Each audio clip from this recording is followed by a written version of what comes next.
So let's talk about it. What is STEM? We see it everywhere. Every educational platform talks about it. Social media is talking about it.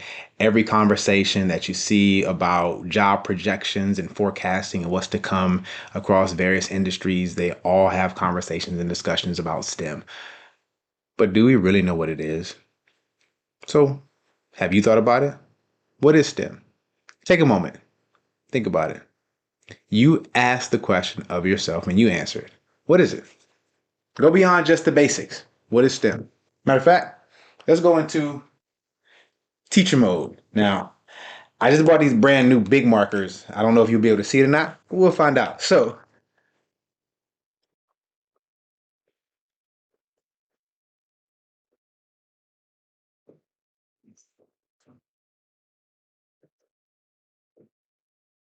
what is STEM? Looks like you probably can't see it that well, but what is STEM? All right.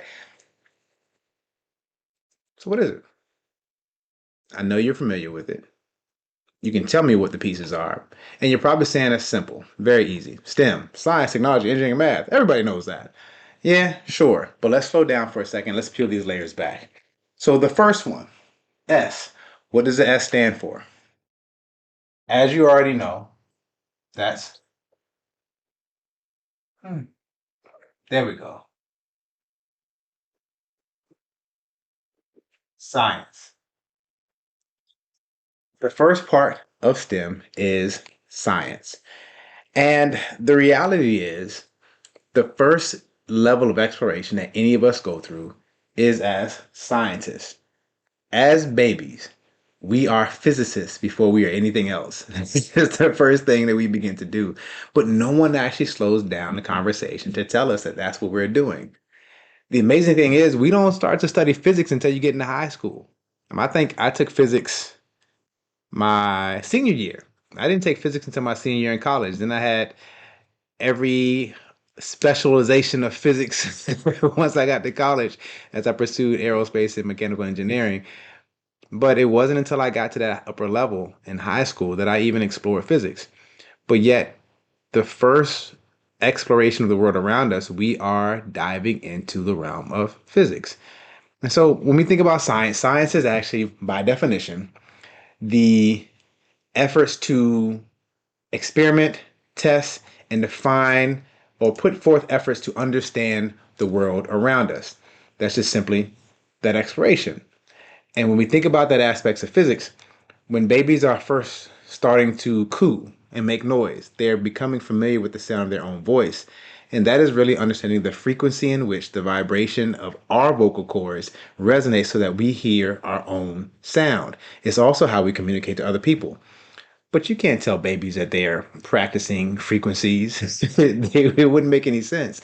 However, if you begin to have those types of conversations at the elementary school level with students as you're talking about sound, do you think it would resonate with them? What about a baby when they're first starting to learn how to walk? The whole idea of equilibrium and balance and being able to put one foot in front of the other.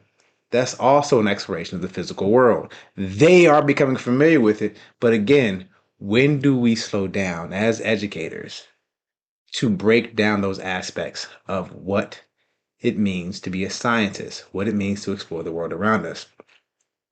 Now, most STEM teachers, science teachers, and really elementary school teachers for that matter, because elementary school teachers cover all subjects and gambits, most educators will find ways to hook the students and connect the real world to the students as they're exploring different concepts. But have we, in many cases, begin to have the conversation with ourselves to say what kids can and cannot understand? I don't think that's necessarily fair, but it's the reality of what we go through. We are trying to determine what's the most appropriate in terms of the concepts and connections and the complexities of the concepts. But what if we just threw it at the kids and see what they get? What if we explore their minds to really dive into it and see how much of it sticks? And then we can dial back or work our way through. Because what you will oftentimes find is there are certain kids who it catches their attention immediately and they want to ask more questions. And as an educator, There's nothing more exciting than a student asking questions, not just for the sake of being a knucklehead in class, but because they are intrinsically interested in knowing more about the concept that you're talking about. Right. So that's the S, science of this whole thing called STEM. Now, the next one is technology. All right.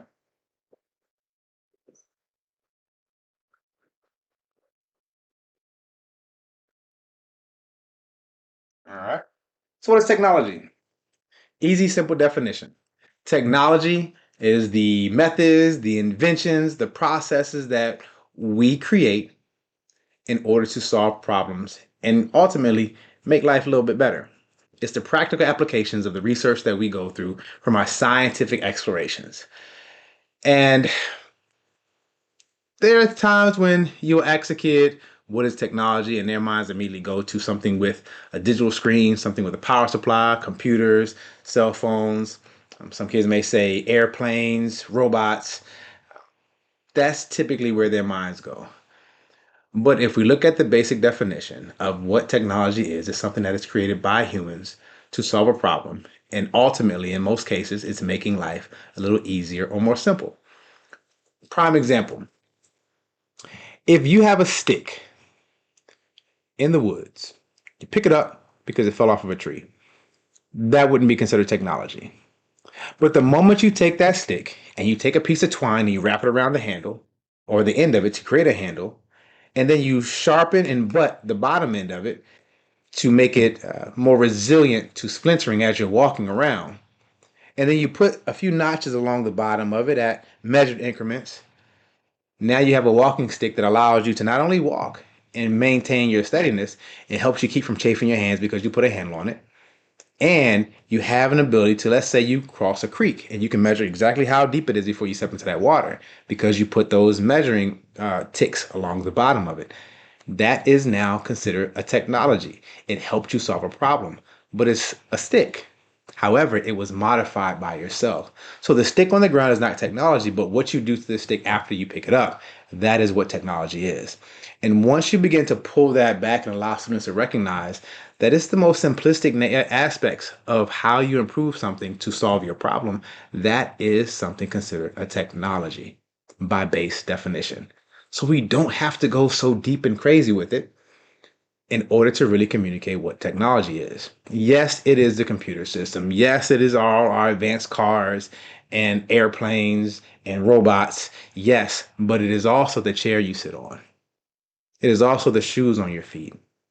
It is also the comb or the brush that you used to prep your hair this morning before you left and came to school. Those are all forms of technology. And when we can dial that back and help students understand that, it allows them to see the world a little bit differently as opposed to this digital age that we're in where everything has to have a power supply and has to have a screen. So that's technology. So we got the S, we got the T, now we got the E. Now I am biased because I am indeed by both education and professional vocation, I am an engineer.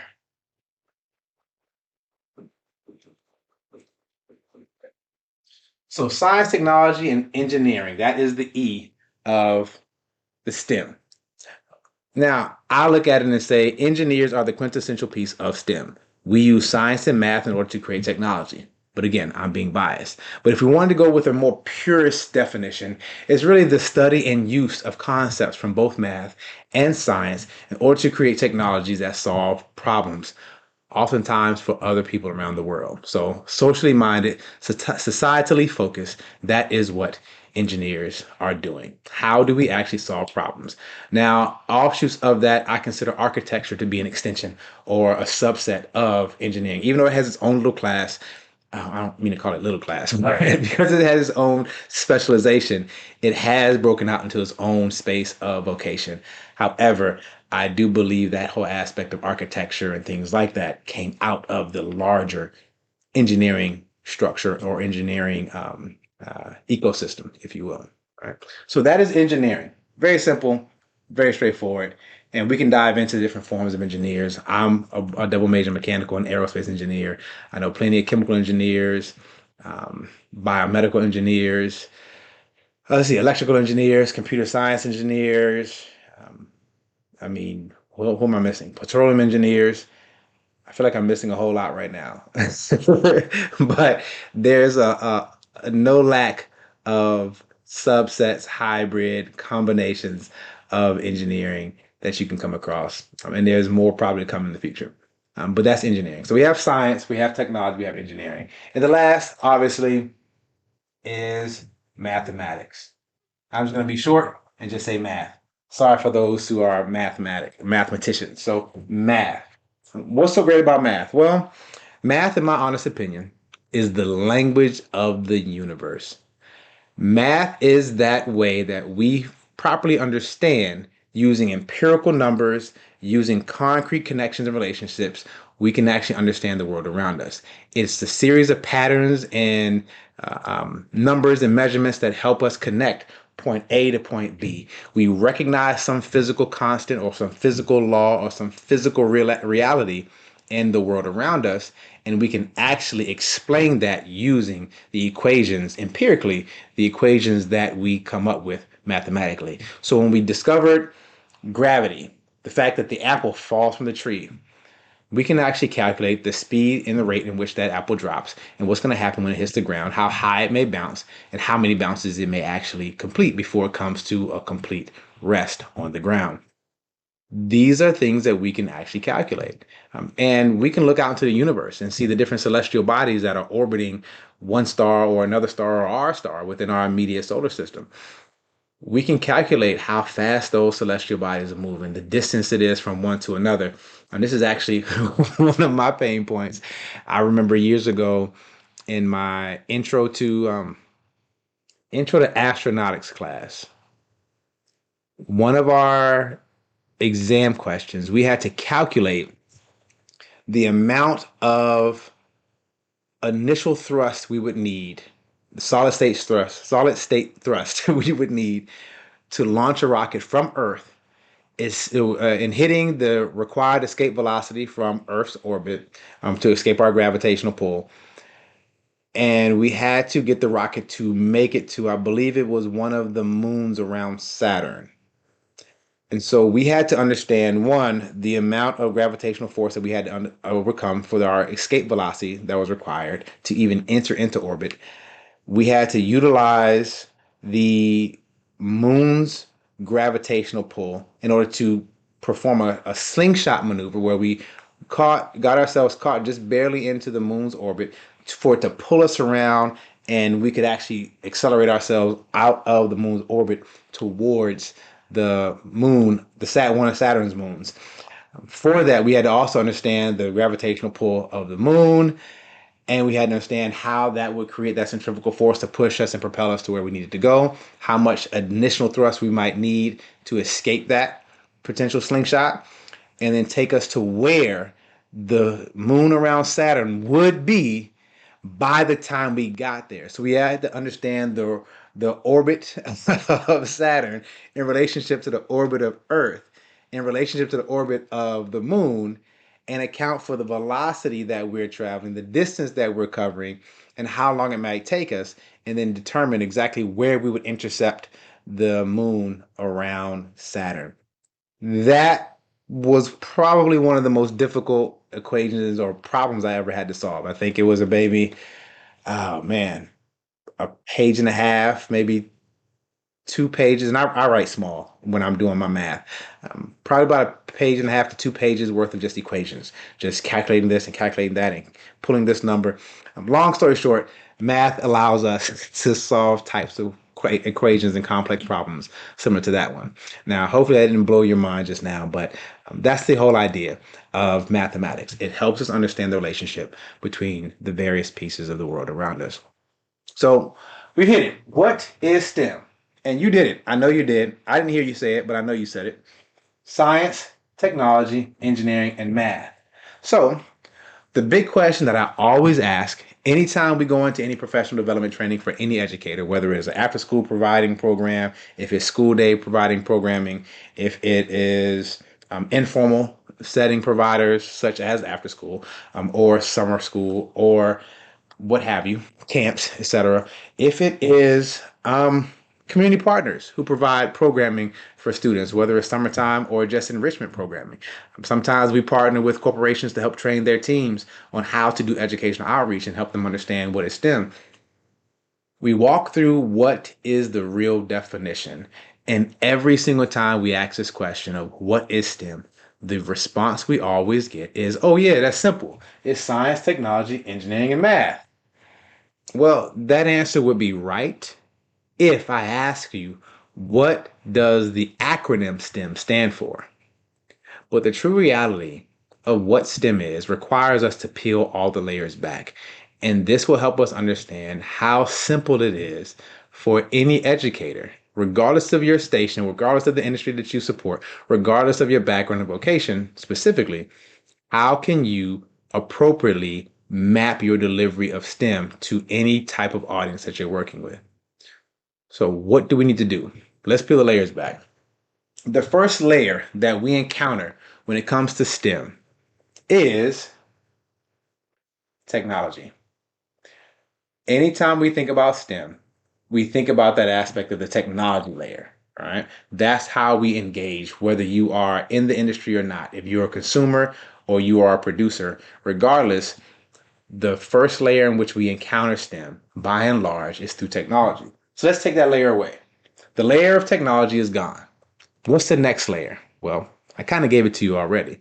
Who uses science and math to create technology? Well, pretty certain you already know it's the engineers. So we take out technology, we take out engineering, and now we're left with math and science.